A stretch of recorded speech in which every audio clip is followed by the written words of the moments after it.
인생의 목적은 하나님 앞에 영광을 돌리며 또 하나님을 영원히 즐거워하는 것임을 우리가 잘 알고 있습니다.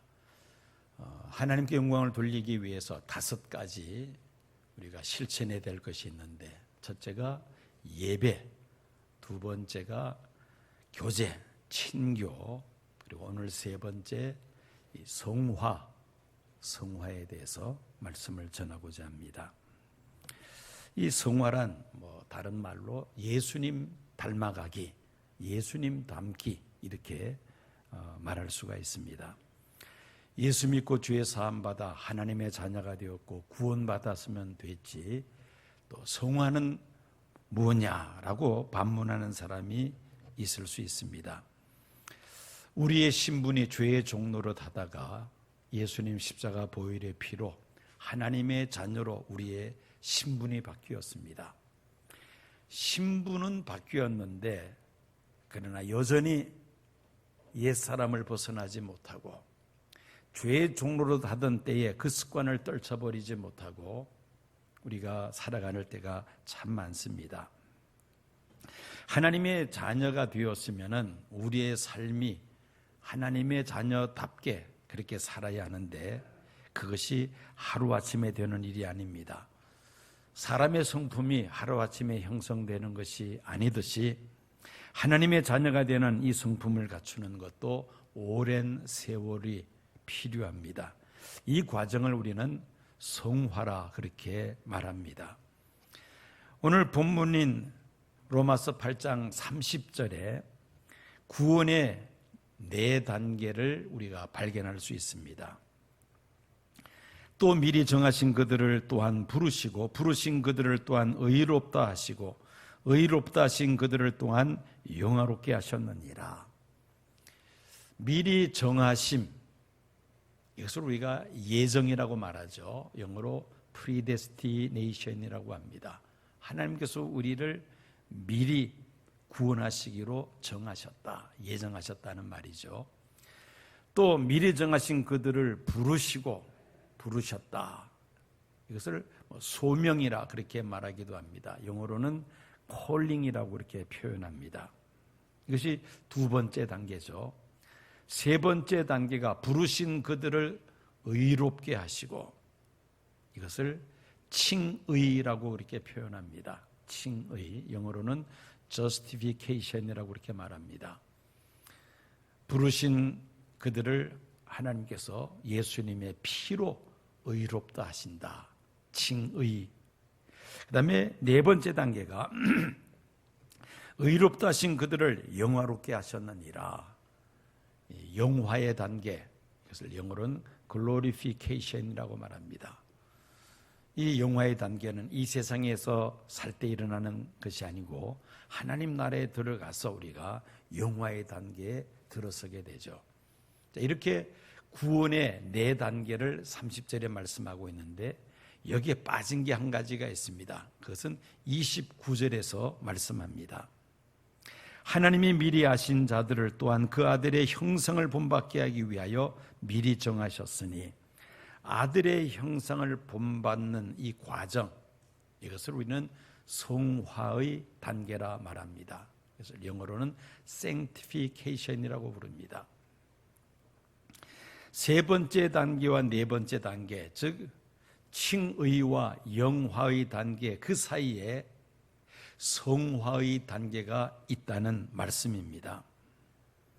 하나님께서 우리를 구원하시기로 예정하신 이유는 아들의 형상, 곧 예수님의 형상을 본받기 위함이다 라고 29절에 말씀하고 있습니다. 아들의 형상, 즉 예수님의 형상을 본받는 것, 이것이 바로 성화의 단계입니다. 이스라엘 백성들은 400여 년 동안 이집트에서 노예 생활을 합니다. 그러다가 6월절 어린 양의 피로 그들이 해방이 되어서 자유의 몸으로 애굽에서 나와 약속의 땅 가나안으로 이주를 합니다. 며칠이면은 바로 가나안에 들어갈 수가 있는데 그렇게 되지 못하고 40년을 광야에서 그들이 연단을 받습니다. 40년의 세월이 소요된 것은 400여 년 동안 이집트에서 그 이집트의 다신교 문화권 속에 그들이 생활을 해오다가 이제는 하나님의 백성으로 살기 위해서는 40년 동안의 훈련이 필요했다는 것입니다. 40년의 성화의 과정이 필요했다는 것이죠. 시내산에서 모세를 통하여 하나님께서 주신 하나님의 백성으로서 반드시 지켜야 할 그 율법을 기준으로 해서 그들은 40년 동안을 광야에서 연단을 받습니다. 광야에서의 40년은 이스라엘 백성들에게 있어서는 성화의 과정이었습니다. 40년 동안 훈련을 잘 받은 사람들이 이제 요단을 건너서 가나안 땅에 정착을 하게 됩니다. 하나님 나라의 모형과 같은 이스라엘 민족 국가의 백성이 될 수가 있었다는 것입니다. 자, 이렇게 이 성화의 과정이 필요한 이유가 무엇입니까? 다시 29절 말씀을 보면은 하나님이 미리 아신 자들을 또한 그 아들의 형상을 본받게 하기 위하여 미리 정하셨으니, 아들의 형상, 예수님의 형상을 본받게 하기 위함이라는 것입니다. 하나님께서 사람을 지으실 때에 하나님의 형상을 따라 사람을 지으셨습니다. 사람이 하나님의 형상을 따라 지음받았다는 것은 외모가 하나님의 모습을 닮았다는 그런 말이 아니라 하나님의 성품, 그 하나님의 성품을 사람들이 닮았다는 것이죠. 그런데 마귀의 미혹을 받아 하나님의 말씀을 불순종하고 아담과 하와가 선악과를 먹음으로 인하여 하나님의 형상을 완전히 잃어버리고 말았습니다. 잃어버린 하나님의 형상을 되찾는 과정, 이것이 바로 성화의 과정이라 말할 수가 있습니다. 하나님의 백성으로서의 신앙, 인격, 성품을 갖추는 것이죠. 잃어버린 하나님의 형상을 회복시키시기 위하여 하나님은 하나님의 아들 예수 그리스도를 세상에 보내셨습니다. 하나님은 영이시기에 사람의 눈으로 볼 수가 없습니다. 사람의 눈으로 볼 수 있도록, 손으로 만질 수 있도록 인간의 몸을 입으시고 이 세상에 찾아오신 하나님, 그분이 바로 예수 그리스도이십니다. 골로새서 1장 15절을 보면은 그는 보이지 아니하시는 하나님의 형상이시요 모든 피조물보다 먼저 나신 이라고 말씀합니다. 예수님을 보이지 아니하시는 하나님의 형상이라고 말씀하고 있습니다. 그러므로 예수님을 닮는다는 것은 곧 하나님의 형상을 회복한다는 말입니다. 하나님께서 관심을 가지시는 것은 우리의 외형적인 사회적인 지위와 또 세상 지식, 권력, 명예, 재물, 이런 것에 관심을 가지시는 것이 아닙니다.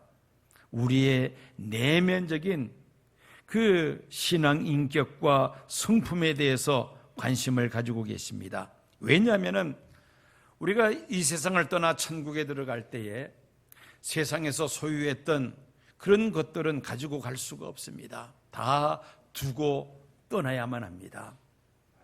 하나님 앞에 설 때 우리가 가지고 갈 수 있는 것은 우리의 내면적인 신앙 인격, 우리의 성품이라는 것입니다. 그러므로 우리는 신앙 인격이, 우리의 성품이 예수님을 닮아가기 위하여 부단히 노력을 해야만 합니다. 믿음은 하나님께서 우리에게 은혜로 주시는 선물입니다. 내가 갖고 싶다 해서 가질 수 있는 것이 아닙니다. 하나님께서 주셔야지만 우리가 믿음을 가질 수가 있습니다. 그런데 우리의 신앙 인격, 우리의 성품은 내가 부단히 노력을 해야만 합니다.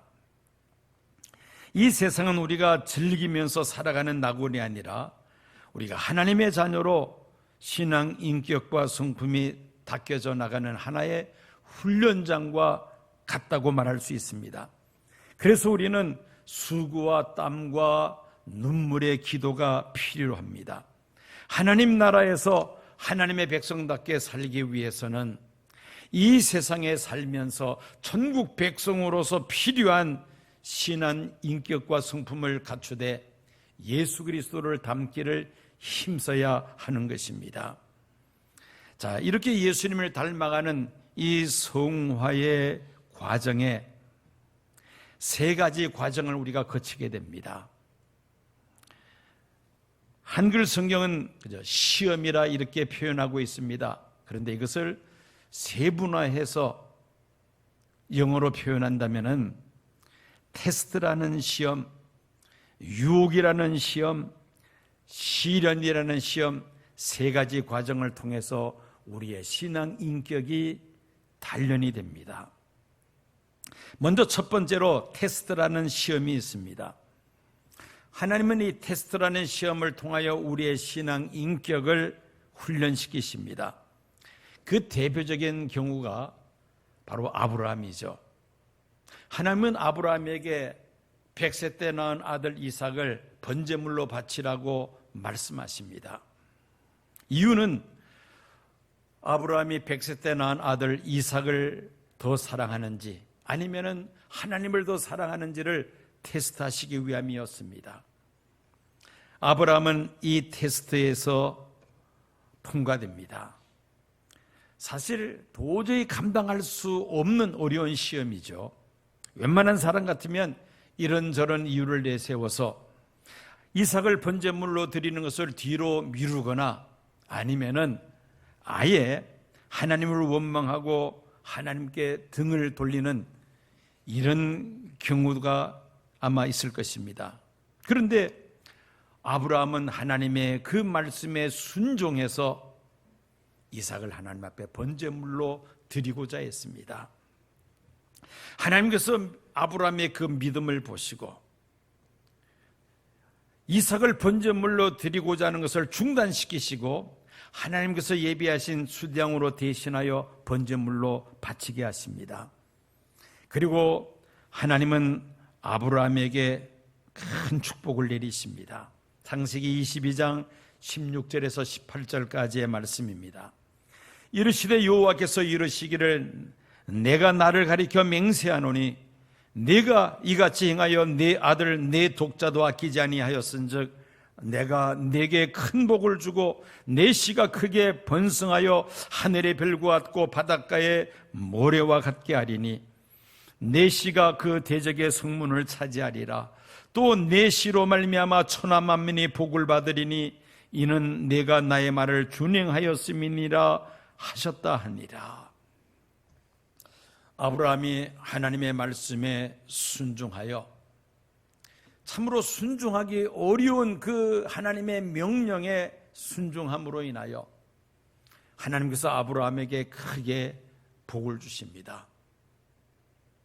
복의 근원이 되게 하실 뿐만 아니라 아브라함의 자손을 통하여 온 천하 만민을 구원할 메시아가 탄생될 것을 말씀하시며 그 메시아로 말미암아 천하 만민이 복을 받게 될 것을 말씀하신 것입니다.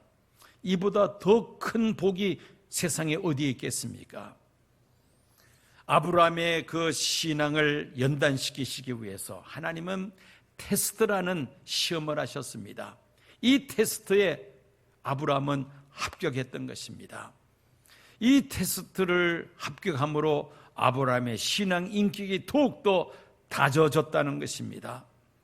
두 번째는 유혹이라는 시험이 있습니다. 유혹은 하나님께서 주시는 시험이 아니라 인간이 그 욕심 때문에 겪게 되는 시험이죠. 유혹은 사람으로 하여금 죄를 짓게 하여 믿음에서 떨어지게 하기 위한 마귀가 주는 시험이요 사람의 마음속에서 발생합니다. 그런데 놀랍게도 예수님도 이 유혹이라는 시험을 받으셨음을 히브리서 4장 15절에 말씀하고 있습니다.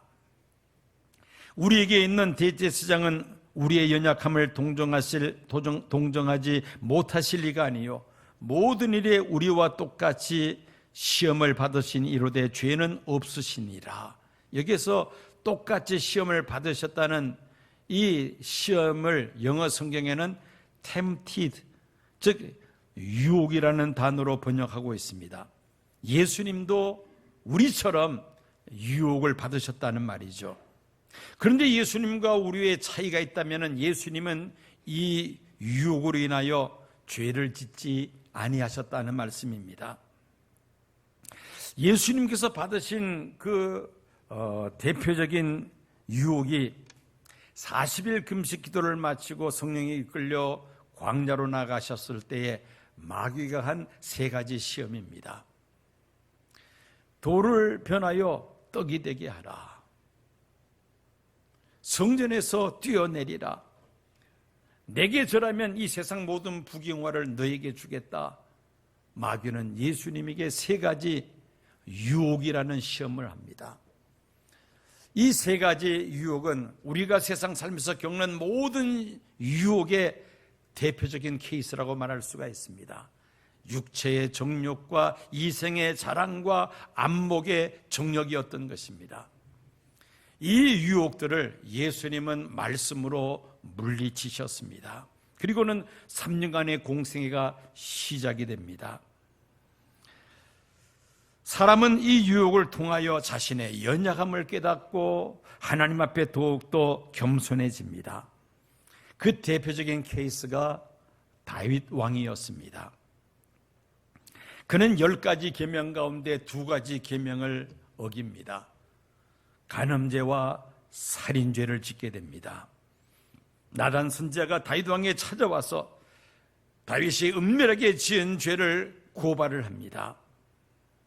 이때 다윗은 왕의 권력을 가지고 얼마든지 나단 선지자를 제거하며 그 범죄 사실을 은폐할 수가 있었습니다마는 다윗은 그 선지자 앞에 겸손하게 엎드려서 철저하게 회개합니다. 시편에 기록된 그의 회개의 시들을 보면은 그가 얼마나 철저하게 하나님 앞에 엎드려 회개하는지, 공개적으로 또한 사람들 앞에서 회개하였는지를 우리가 알 수가 있습니다. 다윗은 겸손하게 하나님 앞에 엎드려져서 하나님의 도우심을 간구합니다. 시편 51편 11절 12절 말씀입니다. 나를 주 앞에서 쫓아내지 마시며 주의 성령을 내게서 거두지 마소서. 주의 구원의 즐거움을 내게 회복시켜 주시고 자원하는 심령을 주사 나를 붙드소서. 다윗은 유혹이라는 시험 앞에 그만 실패하고야 말았습니다. 나단 선지자가 그의 죄를 경고하자 그는 그 자리에서 엎드려져서 하나님 앞에 철저하게 회개합니다. 자신의 연약함을, 부족함을 깨닫고 하나님의 도우심을 간절하게 그는 간구했습니다. 이런 과정을 통하여 다윗은 더욱더 성숙한 믿음의 사람으로 세움을 받습니다. 우리들도 세상 살면서 이 유혹이라는 시험을 통하여 우리 자신의 연약함과 부족함을 발견케 하시며 하나님의 도우심을 간절히 바라면서 우리의 신앙 인격이, 우리의 성품이 더욱더 연단되며 또한 성숙되어 가는 것입니다. 마지막으로 시련이라는 이 시험을 통하여 하나님은 우리의 신앙 인격을 연단시키십니다. 이 시련 앞에 우리는 겸손한 마음을 가지고 하나님만을 의지하며 하나님 나라를 소망하며 살아가게 됩니다. 믿음의 시련은 성도들의 믿음을 연단하여 온전한 믿음이 되게 하며 또 모든 성도들에게 이 믿음의 시련은 주어집니다. 야고보서 1장 2절에서 4절까지의 말씀입니다. 내 형제들아, 너희가 여러 가지 시험을 당하거든 온전히 기쁘게 여기라. 이는 너희의 믿음의 시련이 인내를 만들어내는 줄 너희가 알미라. 인내를 온전히 이루라. 이는 너희로 온전하고 구비하여 조금도 부족함이 없게 하려 함이라. 믿음의 시련 속에서 우리가 잘 참고 인내할 때에 우리의 신앙 인격이 다듬어지면서 예수님을 닮아간다는 말씀입니다. 그러므로 시련 속에서도 성도들은 오히려 기뻐합니다. 로마서 5장 3절 4절입니다. 다만 이뿐 아니라 우리가 환난 중에서도 즐거워하나니 이는 환난은 인내를, 인내는 연단을, 연단은 소망을 이루는 줄 알미니라. 믿음의 시련의 목적은 우리를 인내하게 하며 환난 속에서도 인내하면서 연단된 믿음을 가지고 소망을 이루게 합니다. 그래서 성도들은 환난 속에서도 즐거워하는 것이죠. 그 대표적인 케이스가 욥입니다. 욥은 인간이 경험할 수 있는 최대의 시련을 그는 겪게 됩니다. 그 많은 재산을 하룻밤 사이에 도둑대가 몰려와서는 다 도둑질해 갑니다. 자녀들이 있는 집에 갑자기 광풍이 불면서 집이 무너지며 삽시간에 자녀들이 다 몰사해버리고 맙니다. 아내는 욥에게 하나님을 저주하고 죽으라는 말을 남기고는 가출해버리고 맙니다. 이제 남은 것은 욥의 몸뚱아리 하나만 남았습니다. 그런데 그 몸뚱아리에 그는 아주 독한 피부병으로 괴로움을 당하게 됩니다. 겨우 목에 숨만 남아서 할딱거리고 있습니다. 이 혹독한 믿음의 시련이었습니다마는 욥은 하나님을 원망하거나 또 불평하거나 그는 삶을 포기하지 아니했습니다. 오히려 욥은 하나님 앞에 이렇게 고백합니다. 나의 가는 길을 오직 그가 아시나니 나를 단련하신 후에는 내가 정금같이 나오리라고 그는 고백을 합니다. 그 혹독한 믿음의 시련이 자신을 정금 같은 믿음의 사람으로 단련시키시는 하나님의 뜻으로 그는 받아들였다는 것입니다. 연단을 통하여 하나님은 그를 정금 같은 믿음의 사람으로 세우신다는 것을 믿었기에 그는 참고 인내할 수가 있었으며 하나님께서 그 욥의 믿음을 보시고 욥에게 갑절로 복을 주셨습니다. 사도 베드로는 말합니다. 베드로전서 1장 7절 말씀, 너희 믿음의 확실함은 불로 연단하여도 없어질 금보다도 귀하여 예수 그리스도께서 나타나실 때에 칭찬과 영광과 존귀를 얻게 할 것이니라. 세상 살면서 성도들이 때로는 이해할 수 없는 그 믿음의 시련을 통과하게 될 때에 우리는 베드로와 같은 이 믿음을 가져야 합니다. 내가 이 불과 같은 시련을 잘 통과하면은 하나님을 나를 정금 같은 믿음의 사람으로 세워주실 것이다. 그 믿음을 가지고 참고 인내할 때에 우리의 믿음이 정금 같은 믿음의 사람으로 단련이 되며 주님 앞에 서는 날에 칭찬과 존귀와 영광을 얻게 될 줄로 믿습니다. 믿음의 시련은 하나님의 백성들이 세상을 바라보지 아니하고 하나님 나라를 바라보게 하며 그 하나님 나라를 기업으로 얻게 하시는 줄로 믿습니다. 고린도후서 4장 17절 말씀입니다. 우리가 잠시 받는 환난에 경한 것이 지극히 크고 영원한 영광에 중한 것을 우리에게 이루게 함이라고 말씀하고 있습니다. 이 믿음이 있기에 그 무서운 환난 속에서도 성도들은 믿음을 저버리지 아니하며 또한 자신의 생명을 순교의 제물로 바치기까지 합니다. 하나님 나라에 대한 소망이 없이는 생명을 내어놓을 수가 없는 것입니다. 이처럼 하나님은 우리의 믿음을 연단시키시기 위해서 테스트라는 시험, 또 유혹이라는 시험, 시련, 환난이라는 시험을 통과하게 하십니다. 이런 시험을 이기기 위해서 우리에게 필요한 세 가지가 있습니다. 첫째는 이런 시험들을 우리는 두려워해서는 안 됩니다. 사탄은 하나님의 사람들을 유혹하여 믿음에서 떨어지게 합니다. 하나님을 가까이 하는 자일수록 더 이런 유혹이 강할 것입니다. 믿음의 시련은 불신자나 적당하게 신앙생활하는 자에게는 해당되지 않습니다. 왜냐하면 이 믿음의 시련이 다가오면 세상과 타협해버리기 때문이죠. 이 믿음의 시련은 그리고 고난과 환난은 믿음으로 살려고 애쓰는 성도들에게 찾아옵니다. 그러므로 우리는 이런 시험이 다가올 때 부끄러워하거나 이상하게 생각한다거나 두려워할 필요가 없습니다. 예수님 말씀하셨습니다. 너희가 세상에서는 환난을 당하나 담대하라, 내가 세상을 이기었노라. 시험이나 유혹이나 시련이 다가올 때에 예수님 말씀처럼 우리는 담대한 믿음을 가지고 이런 시험들을 우리가 극복해야 할 줄로 믿습니다. 두 번째는 나의 연약한 부분을 알고 마귀에게 틈을 주어서는 안 됩니다. 우리는 유혹 자체를 부끄럽게 생각할 필요가 없습니다.